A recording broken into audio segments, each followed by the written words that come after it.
Well, hello, our fellow friends, our fellow neighbors, and our fellow shining stars. Our next trolley stop is here, and our next trolley stop is now. So you'll not only hear the trolley, but you'll also hear the school bell as it is the back to school season, officially here at PR from the Heart. Welcome to another all-new episode of the Children's Book Spotlight Series. To be precise, we have reached episode number 181. That is the 181st trolley stop here at PR from the Heart in the Children's Book Spotlight Series. My name is John Masiulionis, the manager here at PR from the Heart. Thank you for spending some time with us as part of our back-to-school season. We hope that if you have a little one in your life, whether you are a parent, caregiver, grandparent, educator, that you are doing your part to be able to navigate the back-to-school season successfully. And I've been really looking forward to this particular episode of the Children's Book Spotlight Series for some time, especially because it's the start of our back-to-school season. But today, as part of this episode, we're going to be talking about something that's really paramount, maybe now more than ever before. What does it mean to truly be there for our children? We hear that, we need to be there for our kids, and it seems almost cliche in many respects. And obviously, when we're in the midst of the back-to-school season, it's very easy to get stressed out, have a lot on your plate, whether you're a parent, you're a caregiver, you're a grandparent, you're an educator, and especially if you're a little one. The process of going back to school can be very exciting, very invigorating, but it can also be overwhelming and even stressful. And oftentimes one of the things that is at the top, the forefront, and the onset of little ones' minds and hearts is my insert your name here, whether it be mom, dad, brother, sister, grandparent, teacher, are they going to be there for me when I truly need them? Leave it to a brand new children's book, and not only just a children's book, but a children's book and activity book combined into one to help remind ourselves that we have the skills, the gifts, and the talents. We have the energy within us to be able to be there for our kids so that they can do their part to be able to have the most amazingly awesome adventure that is not only the back to school season, but the entire 2023-2024 school year and beyond.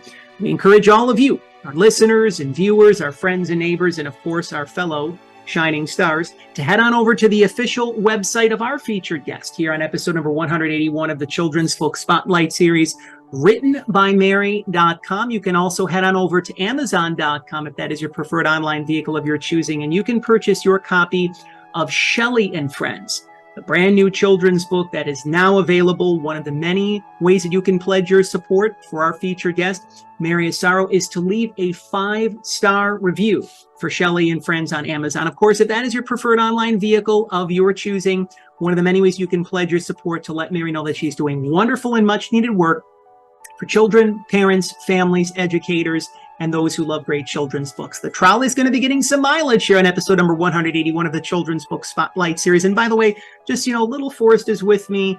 He did have a specific kind of procedure that if you're a fan of The Price is Right, and you remember Bob Barker, who is still with us, and he would always say, do your part to help control the pet population, have your pet spayed or neutered. So little Forrest is actually wearing a cone right now. He's not necessarily feeling the most comfortable. So just know that the little guy is going to be with us throughout the course of the back to school season and beyond as well too. So the trolley is traveling all the way from San Diego, across the country, the beautiful city of Fort Myers, Florida. Joining us as our featured guest here on episode number 181 of the Children's Book Spotlight Series, one of the newest members of the PR from the Heart family, Mary Asaro. Mary, we really appreciate you spending some time with us here, and thank you for helping us to kick off our back to school season at the Children's Book Spotlight Series.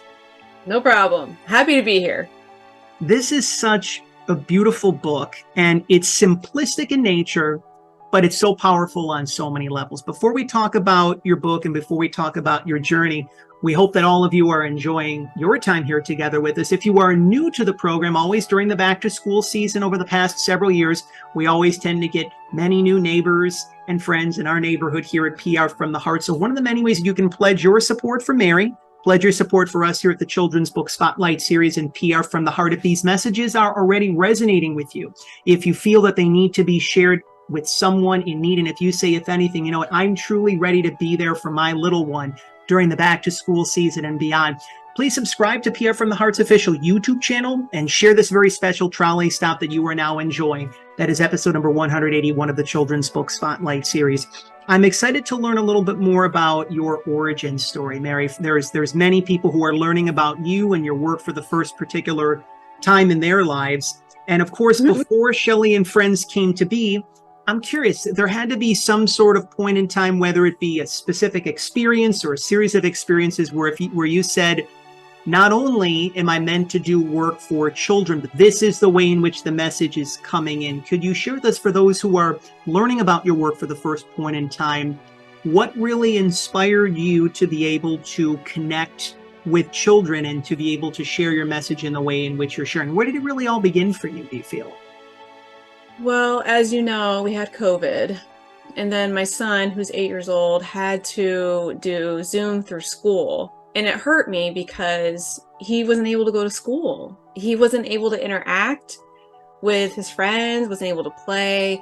And I can see how sad he was that he couldn't do that. And then, that mentally for a kid, it's not normal.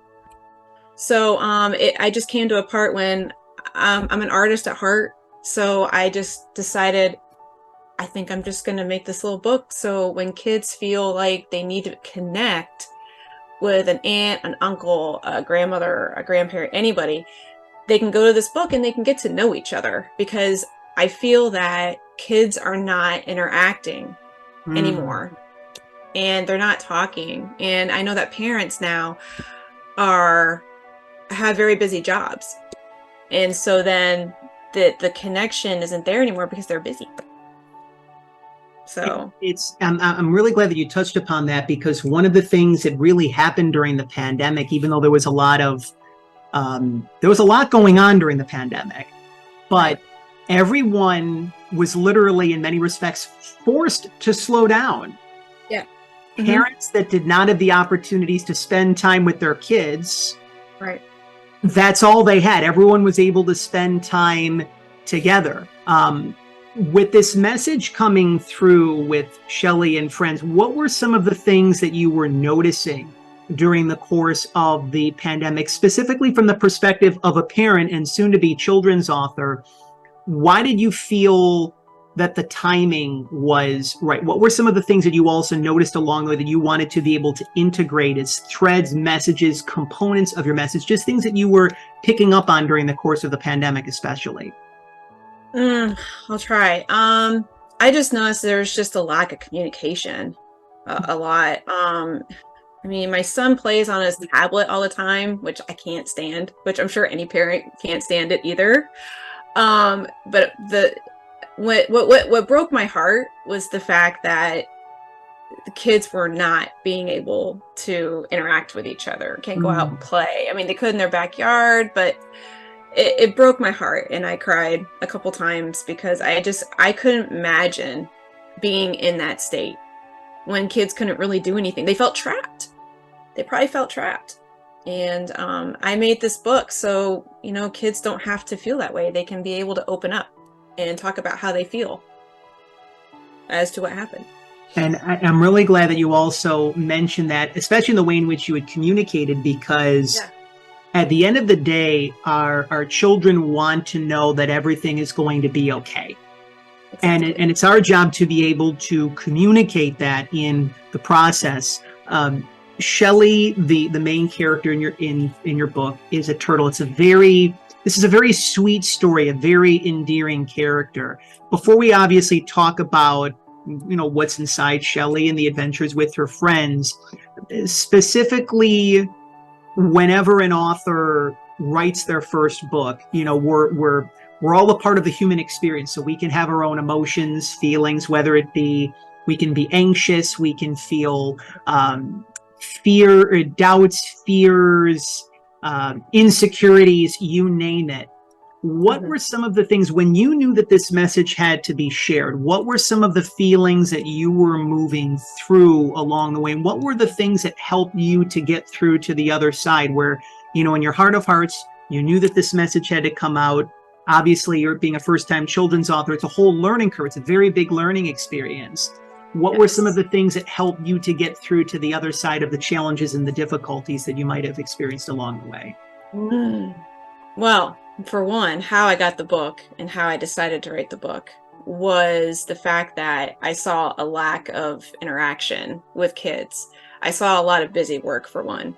And how I wrote the story is that day when I was getting ready to write the book, I actually saved a turtle from crossing the street. Aw. Just FYI. That's how kind of the book kind of came about, for the character at least. I struggle with anxiety.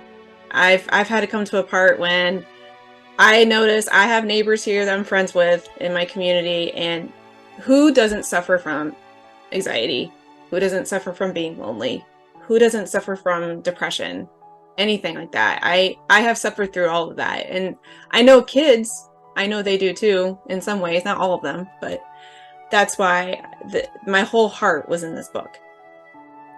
And I really feel in the state of the world and where everybody's at right now, it is coming out, and I wanted to be a part of it. The mental health community, and help kids to share, because I think it's time for them to share how they feel about things. That's how the purpose was of the book too.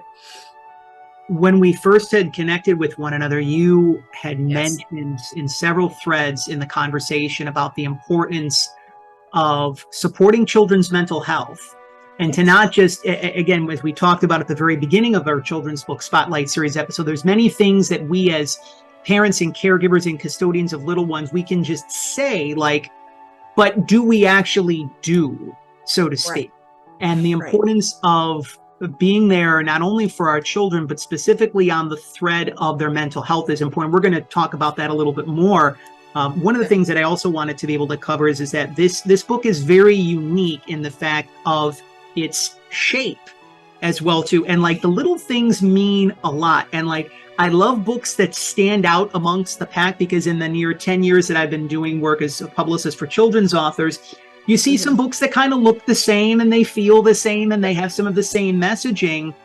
Right. But I can tell that you put your individuality, your uniqueness into this. And this is really why your book stands out in such a magical way. Could you share with our listeners and viewers and our friends and neighbors on, you know, when you were getting the ideas about the book and the messaging and whatnot, how important it was for you to have your book stand out amongst the pack, to have it be different and unique in its own special way?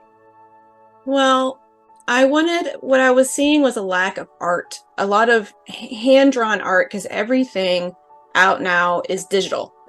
So what I did was put my spin on it. I have an art degree, haven't been able to use it, and one of my favorite classes was drawing and color. And I'm starting to slowly get into watercolors and teach myself how to do that, which is kind of like what I'd like to do for my next book, which I'm slowly working on. And yeah, I wanted to be different. I just wanted to put my own spin on my own book and make it my own. And I think that this is already one of the early takeaways from our time together here on the Children's Book Spotlight series, is the importance of being yourself and embracing your own individuality. Because if you can just imagine, if every single children's book was the exact same, it was written the exact same way, exactly illustrated in the exact same way, it would be like it would just be a lot of robotic repetition, so to speak. Yes. We hope that you're enjoying your time with us here as we kick off our back to school season here at PR from the Heart and the Children's Book Spotlight series. Joining us on the program as our featured guest on episode number 181 of the Children's Book Spotlight series is children's author Mary Asaro. We are about ready to dive into the pages of her brand new children's book, Shelly and Friends. It is now available. You can head on over to Mary's official website, writtenbymary.com. You can also head on over to amazon.com. One of the many ways you can pledge your support for Mary, once again, is to leave that 5-star review. If you feel guided to do so, of course. That's, again, one of the many ways you can pledge your support for Mary, to let her know that she's doing wonderful and much needed work for children, parents, families, educators, and those who love great children's books. And also a shout out, call out to all educators all across not only the state of Florida, but throughout the country. If you are interested in facilitating an author school visit with Mary, you can head on over to her official website, writtenbymary.com. This is such a sweet story that your students will be able to learn so much from in a relatively short period of time as well. Before we talk about the story itself, because there's many amazing characters besides Shelley, I love how this is an interactive piece it's really a resource. It's not even just a children's book. It's a combination of a children's book with an activity book. So for example, at the very beginning of the story, when we're introduced to Shelley, my name is Shelley and I'm a turtle. What is your name? So right off the bat, little ones are able to be introduced to this comforting, endearing character. There's the interactive piece. They can write their name, and it says, place a picture of yourself here. So there's this personalized, heartfelt component that right off the bat, children know that they have a friend that's going to be with them on their journey. That friend cares about them because you're putting a picture of yourself and Shelley is asking your name. Why was it important for you to not just have this be a children's book, but to integrate some unique activities along the way? I know that you had mentioned about the lack of connectivity and the lack of interactivity. You had talked about that before. Was there really anything else that came to mind for you in terms of why you wanted to have this be both a children's book as well as an activity book together? Because kids like to talk. They're curious. I mean, I got to do a reading, and as soon as I got in the book, I mean, there were kids like, my name is, I said, what is everyone's name? What's your name? Like, what's your name? And what's your name? They were interested. They wanted to be involved. And I think they loved the interaction. And usually what I do is when I do my story, I have a little turtle. I took my son and I use it like I have Shelley with me, you know, so that it's an interaction, knowing that I'm introducing the character. But that was the main thing. And it's like a scrapbook. They can put all their stuff that they have and learned, and they could put it in the scrapbook, and they can have it as a treasure, as a memory of themselves and their friends and family and whoever they come their way. One of the many reasons why I love your book is the fact that this is very relatable with parents, especially as well too. So I firmly believe like we all have the inner child inside of us. And there's so many books that have come through my life and my path, especially over the 5 years that I've been doing the children's book spotlight series. And this goes back to when I was in preschool, kindergarten, and that preschool kindergartner I reconnected with. And I said, man, it would have been nice to have Mary's book when I was a kid. Because I can only imagine, like, again, you know, another page, we're not going to give away the whole kit and caboodle here. It's not. We never do. But we're introduced to Gracie, the manatee, who's one of the other characters in the book. And Shelley and Gracie get to eat their favorite lunch together, seaweed. And then there's the asking of, what is your favorite food? And you put a picture there. So again, it's continuous in that thread. But one of the other powerful parts of your book is there's a passage in there that talks about what scares you and the emotions and the feelings. And this gets back to the thread about the mental health for children that I wanted to weave in. Sometimes people can be afraid of that because, again, you know, if there's something that you're afraid of, it's very easy to stuff it in the drawer, say, well, you know, let someone else talk about it. But we go back to the theme, the heart, the connective piece of this children's book spotlight series, which is what does it mean to be there for our children? Why do you believe that we as parents and caregivers and custodians of our children need to have these conversations? Before, for a long time, we wanted to just say, again, someone else can handle it, the teachers can handle it. Why do you feel that this is necessary now more than ever before? Well, like I go back to parents working full time, and I feel that kids don't have 5 minutes with their parents anymore. And I know when I drop off my kid, or when I go and pick them up, when I go pick up my child, I put my problems aside and I ask him, how was your day? Because I want to know that he's important to me, and that I'm putting my issues or whatever I'm feeling or whatever I've done for the day, knowing that he's more important to me. And how I show how much I care about him is by just hugging him and loving him and putting him first. Because, I mean, they're our generation. I mean, we were kids too, but now we have our future that we really need to teach them love and communication, and instead of being on a phone or texting, because I mean, they're gonna have to pick up the phone and talk. You can't text. you know? And this is why I'm really glad that we're talking about simply being there for our kids. Yes. It's interesting. The word presence has two different has two different meanings and spellings. There's presence, presents. So, for example, the gifts that we give and receive during the holiday season, but there's the ultimate present, which is presence, presence. And our children know when we're here with them, Right. versus if they're there or there. Ultimately, when our children know that we are there, that we're listening, we're paying attention to them, not just being in the same room, Right. they know that they're feeling comfortable and safe and protected and loved. And one of the other things that I wanted to be able to mention towards the end of the book, there's a very powerful passage, and I might even get a little choked up talking about it. So we're also introduced to Gigi, who I believe is the cardinal in the story. And there's the thread that says, "We love you and are always here for you." Yep. Children need to hear that. I'm a big fan of Mr. Rogers, have been for many years. I think you have already known that. Has been. I loved Mr. Rogers. I've used to watch it all the time. Loved PBS. I loved the little trolley and the I loved the music too. It was really cute. But the one at the tree, I always forget what his name was, but he was my favorite. There was X the Owl and Henrietta the Pussycat. I believe that those. Yes, they were my favorite. I love them. Yeah.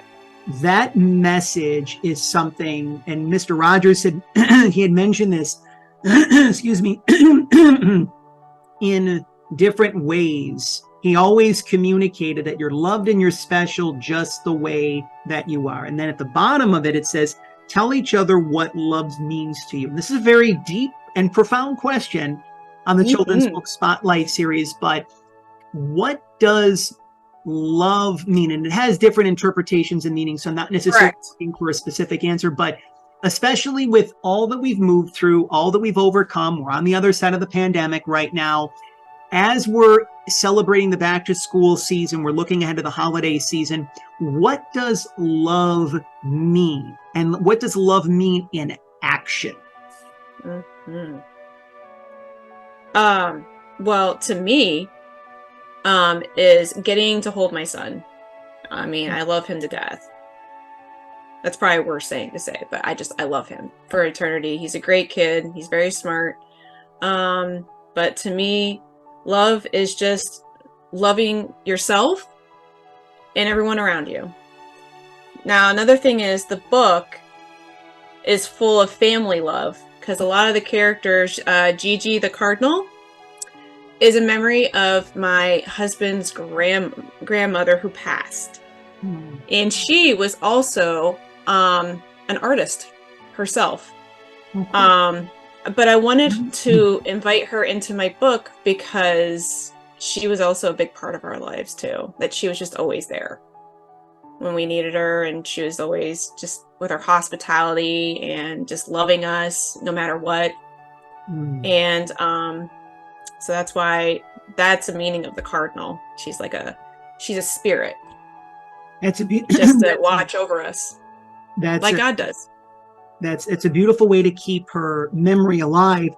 In talking about family and friends, and one of the things that we've communicated in different forms and fashions over the past 5 years here on the Children's Book Spotlight series is the importance of a support system, because children need to have that shoulder to cry on. Yes, we have to do our part to let our children know that they are their ultimate source of support.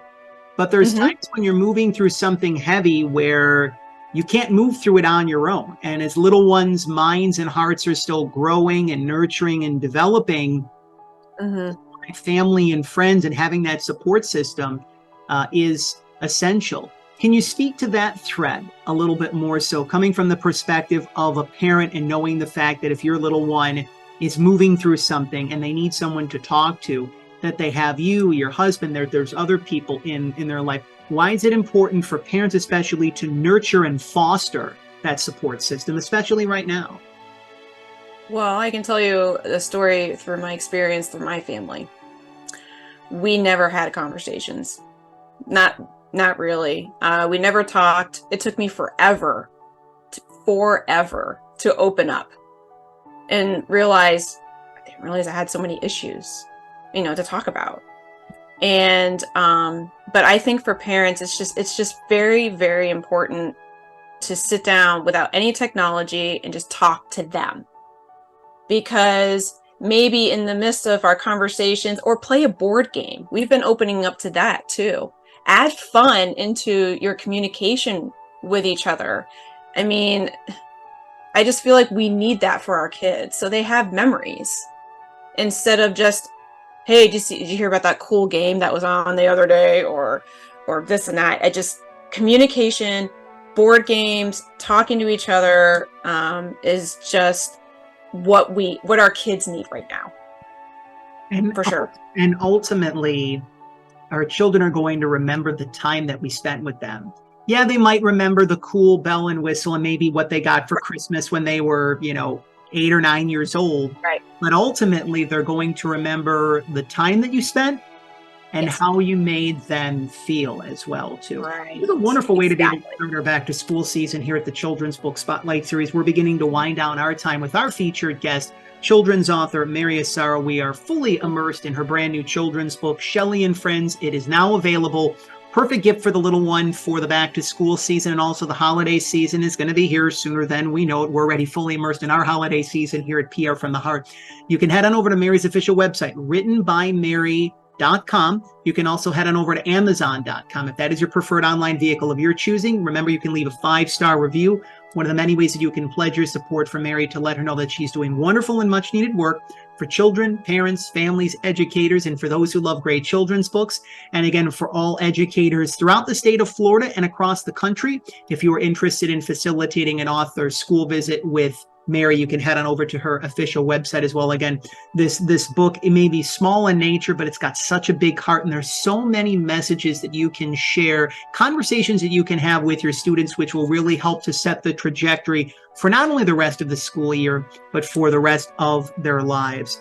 What are some of the specific takeaways when you have someone that's learning about your work, reading your book for the first time, whether it be a family's reading your book together, or a little one's just enjoying it on their own? What are some of the specific takeaways that you would hope that children and parents and families and educators take away after reading Shelly and Friends? I hope after they read the book that they can just realize how important it is to share and to talk about what's on their mind instead of hiding it. I've suffered through a lot of mental things, and I actually didn't really have a whole lot of people to be there for me when I needed it other than my mother.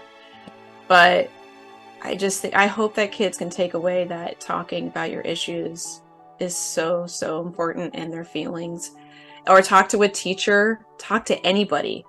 Sometimes I wish at schools they had like a part-time counselor or somebody that can help them through their issue, whatever it is. We just need to know that we care about them and that we love them and we want to help them. That's what I would take away from this. I really appreciate your vulnerable share on your end of things, Mary. And it feels like, and this is one of the reasons why I'm really excited for our work that we're in the midst of working on together, is the fact that when you experience a stumbling point in your life, or even a challenging series of chapters in your life, and you get to that point where if you say, I'm going to turn and transform the pain that I experienced and turn it into my passion and my purpose and my mission, and the world needs this book. The world needs Shelly and Friends right now. And I think this is one of the things that I also love about your book is that, I envision at some point in time, I'm going to be a father on Mind of Things. It's not the time just yet, but I know that I'm going to be holding on to this book when I have a conversation with my little one. I feel I'm going to have a son at some point in time, but knowing the fact that, when he has things on his mind and on his heart, there's times, again, we only have the certain bandwidth within our mind and our heart. We need to be able to have these resources that we can go to. And just, again, the way in which your message is shared, this is one of the things that I want to let people know about why this book is so special, is that you're not reinventing the wheel, but you're bringing something very important to light. Something that in many respects was, we didn't want to have these conversations, or someone else can handle them, or now's not the time. We'll talk about it, Yeah. during a better point in time. And this is something that children can also relate to because of the characters that are a part of it as well. One of the things that I also wanted to mention is the fact that you obviously have your connection with the state of Florida. And you can feel the energy of Florida and the Florida waters. You could have, this book could have taken place in the mountains of Colorado. Exactly. Or in the jungle of Costa Rica. I mean, you could have had Right. different backdrops. Yes. Right. Why was it important for you to really bring in that element of home and that feeling of home and the feeling of Florida into this story? Born and raised. I've been born and raised here in Florida. It's all I know. And I always think I wanted to add a water scene and add water because water is supposed to be kind of a calming, the noise of the water. So I just decided to use water characters. And I don't ever see a manatee in a book. I know my sister loves manatees. And I know we have a manatee park here in Fort Myers also that you can go and see manatees. So I just added my own little twist on our favorite animals in Florida, and I just combined it all in a book. Is what I did. Yeah. And then just to let you know, the snake is a water moccasin, and my son named the snake. I love how, again, between, bringing in your, I believe you mentioned it was your husband's grandmother, if I'm not mistaken, that was the cardinal. Yes. To have these elements of family interspersed, yes. Like family, home, you're bringing all of this into your book. Yep. I did. We always love to be able to provide tangible information, whether it be tips, tools, strategies for parents, caregivers, educators, to be able to implement immediately into their own life and into the lives of their children. You talk about in your story about making a difference. What are some specific ways, whether it be through conversation or through activity, how can we do our part? What are some specific things that come to mind when it comes to communicating with our children to let them know that they can make a difference in the world? That seems like a tough question for me. Well, if they're struggling with something, I mean, whatever it is, if it's schoolwork or anything, they just need to know that no matter if they can or can't, I mean, it's just probably not answering the question. Sorry. It's interesting because at the very end of the book, I feel that it's interesting, maybe if you're having a little bit of difficulty putting in. I am with this question. But the closing pages of the book, the visual is the feeling I think that I was looking for. So there's times when it's like, what you want to share, but it's like we're wondering what's the best way to phrase it. So we encourage all of you who are enjoying episode number 181 of the Children's Book Spotlight series, pay attention to that final illustration spread in Shelly and Friends. And when you know about encouraging your little ones and helping them to remember that they can make a difference, and especially yourselves, us as big kids, as parents and caregivers, custodians, educators of our children, we can get down on ourselves too, and we can wonder, I'm just one of many. Can I make a difference? Shelley and her friends are reminding all of us that we can make differences as well too. One of the things I believe is that everything in life is a teacher. And I feel that in many respects, when an author writes a book, that the book is helping them to learn something. So, now that this book is out into the world, what has Shelley and her friends in the process of writing this book, what has this taught you about yourself? And what has it taught you about life? Oh, well, when I wrote the book, I wasn't afraid anymore. I felt very free to finally open up and realize this needs to be done. This book needs to be done. Kids need to know that we love them and that in the end of whatever that they do, they are going to be they're going to make a difference in whatever that they do in their lives, and that they're important and that they matter. So I wanted to put that because there have been times when I suffered from loving myself, and when I'm with my husband and my child, it came to myself to love myself more, to do the book. I feel that that's one of the most powerful takeaways from this, because, you know, when we take the time to love ourselves, Yep. we're able to love others that much more powerfully and strongly. And when we take the time to be kind to ourselves, I feel like Yes. we're interspersing some Mr. Rogers isms into this, but it's totally true. Like, when we take the time to be kinder to ourselves, we can be kinder to other people as well. Right. And fittingly enough, we always close out our children's book spotlight series in two specific special ways. We always, you know, give a little tip of the cap to, of course, Mr. Rogers, whenever he spoke with people. And he did this in different ways, shapes, and forms through his time on the neighborhood, when he spoke at different college commencement speeches, talks all across the country. Most notably when he received his Lifetime Achievement Award at the Daytime Emmys, shortly before he passed from stomach cancer. He encouraged us to remember those who helped love us into being. That was how he phrased it. Remember those who helped love us into being. And he always kept the time in doing so that we could feel into and lean into this. You have a great support system. Who are some of the people that you would like to publicly recognize here on episode number 181 of the Children's Book Spotlight series that helped love you, Mary Asaro, into being? Well, I have to mention one of my mom's best friends. She got her master's and she's now a doctor. Her name is Dr. Christine Robbins. She was a big part with my mom when she was struggling with issues. And then I then followed her because my mom is my best friend. And I wanted to be there for her when she was struggling. And then it, of course, helped me to open up more. I would say my sister, she's been a really good role model to me. I don't see her very often, but she always knows when there's something going on, and she gives really good advice. And then just everyone around me, my neighbors have been they're my best friends, and I have a really good support system around me whenever I need them. That's so important to be able to have. And I always firmly believe that, and I think this is what Mr. Rogers had said, I may have to paraphrase it, but is that if no matter where those people are, if they're near or far, that they're smiling, knowing the fact that they made a positive impact, an indelible impact on your life.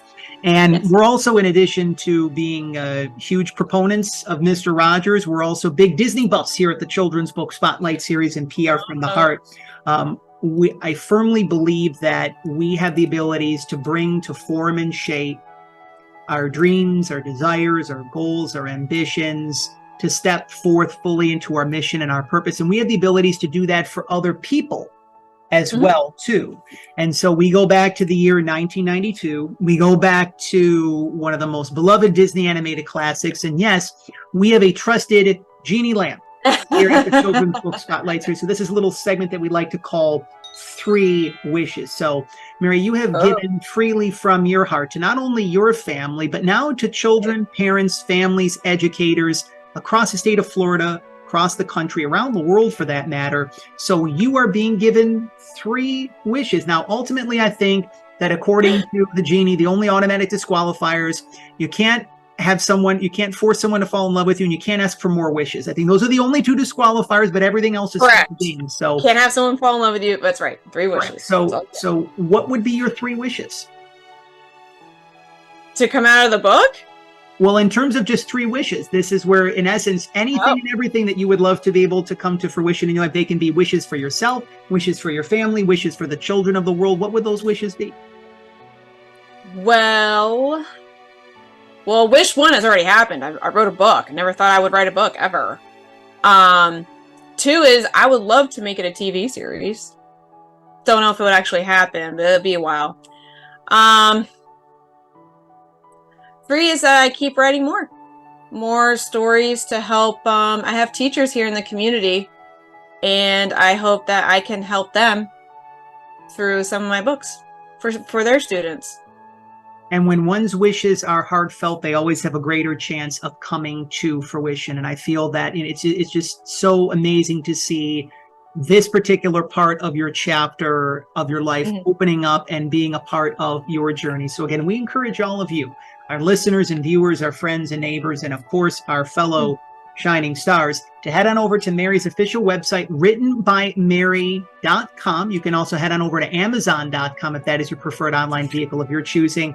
You can leave a 5-star review if you feel guided to do so for Shelly and Friends, one of the many ways you can pledge your support for Mary, to let her know that she's doing wonderful and much needed work for children, parents, families, educators, and those who love great children's books. For all educators that are out there, not only in Florida, but across the country, you can connect with Mary to schedule your author school visit for the forthcoming 2023-2024 school year by heading on over to her official website. And also, we've included Mary's social media platforms, Instagram and Facebook, below, so that you can continue the conversation post children's book spotlight series as well. Raise your hand if you have had fun on episode number 181 of the children's book spotlight series. We see hands from Mary, hands from myself, hands from everyone's on screen. And as we like to say, that means mission accomplished, job well done here at the Children's Book Spotlight Series. But there are many more magical trolley stops to come. In fact, we're entering into the 2 most beautiful seasons of the year, as we're going to be celebrating the 5-year anniversary celebration of the Children's Book Spotlight Series. 5 years worth of trolley stops to get to this particular point in time. So for the next 2 months, some of our favorite guests from over the past 5 years and some of the biggest names in the world of children's literature, some of the top award-winning and best-selling children's authors and illustrators will be joining us over the months of September and October. And then, of course, the trolley is going to be all decorated with the lights and the trees and the whole holiday songs and whatnot. So whether you celebrate Kwanzaa, Hanukkah, Christmas, or just the holiday season overall, we are looking forward to the holiday season at the Children's Book Spotlight Series in PR from the Heart. So again, if you are a children's author, if you are a children's illustrator and would love to be able to share your inspiring story, also for all middle grade authors that are out there as well too, because we have so many different stories to be able to share leading into 2023's holiday season and the start of the upcoming new year. If you are a children's author, middle grade author, would love to be able to share your inspiring story on a forthcoming edition of the Children's Book Spotlight Series and appear here on the program just as Mary did today. We encourage you to head on over to our official website, prfromtheheart.com, where you can connect with us via any of our social media platforms that you now see on screen. Instagram, Facebook, and yes, it's now called X. We still like to call it Twitter. But again, you can connect with us at PR from the Heart, all on the screen that you see in front of you. Connect with us on social media. Of course, we're looking forward to many forthcoming editions of the Neighborly Reviews bookcast. And in fact, it's a little bit of a sneak preview.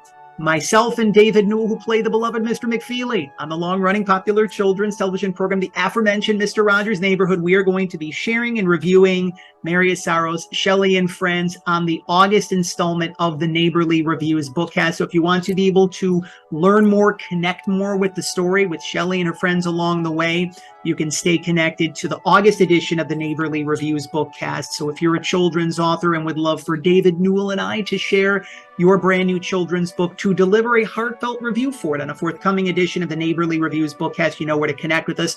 And of course, all authors that are looking to be able to have their dreams take flight in 2024, we're already doing our part to set the table and set the scene for children's authors and middle grade authors across the country and around the world. So if you are looking for dedicated PR support, if you're looking to facilitate a book media tour in a city or cities of your choosing, if you're looking to facilitate a national book tour, or simply looking to appear on the Children's Book Spotlight Series and have your book featured on the Neighborly Reviews bookcast, you can schedule your courtesy connection call by heading on over to our official website, prfromtheheart.com. And again, let us see how we can be of service to you as we are now just coming off the heels of the celebration of our 9-year anniversary celebration.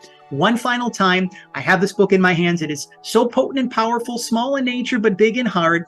Shelly and Friends, now available. Head on over to Mary's official website, writtenbymary.com. And also you can head on over to amazon.com. Leave a 5-star review if that is your preferred online vehicle of your choosing. And as we hear the trolley and the school bell, that means that it is time to go. But again, we want to extend our appreciation, our gratitude for continuing to be a part of the Children's Book Spotlight series, for your continued support of PR from the Heart and the Children's Book Spotlight series, for your continued support of the pillars of our community, local libraries and children's and independent bookstores, also for your continued support of children's authors and illustrators such as Mary, who again are doing wonderful and much needed work, especially for our children right now, for children, parents, families, educators, and those who love great children's books.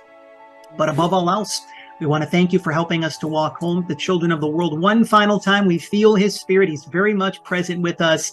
Again, we bring in Mr. Rogers. We mention him once or twice or thrice in his own way, and in many respects, he actually did this primarily through his weight. Did you know that Mr. Rogers actually weighed 143 pounds for most of his natural adult life?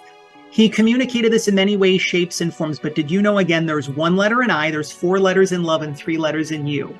So when Mr. Rogers was navigating the earthly plane, in many respects, he was just a living embodiment and communicating how much that he loved us. So as a little tip of the cap to Mr. Rogers, and as Mary was kind enough to spend some time with us here in our neighborhood at the Children's Book Spotlight series, we close out this particular episode, as we always do, with our 3 favorite numbers, 243. So there's 2 letters in we, 4 letters in love, 3 letters in you. That is our reminder that you are loved, that you are special, that you are whole, you are healthy, you are complete, that we like you, that we love you just the way that you are, that we see the inherent good in you in the process. So again, for little Forrest, who, by the way, does give 2 paws up. He can't necessarily do it because he is kind of sleeping right now. But one of the biggest endorsements in the world of children's literature is when little Forrest gives 2 paws up for a new heartfelt, empowering read, as he is doing so for Shelly and Friends. So again, make that note of little Forrest as well too. So for little Forrest, for Mary Asaro, for myself, John Masiulionis, thank you for spending some of your beginning back to school season with us here at the Children's Book Spotlight series. And we look forward to many more magical trolley stops, beginning with the kickoff of our 5-year anniversary celebration of the program beginning in early September. And then sooner than we know it, the holiday season will be upon us. Thank you for helping us to walk home the children of the world, our fellow friends, our fellow neighbors, and our fellow shining stars. Goodbye for now.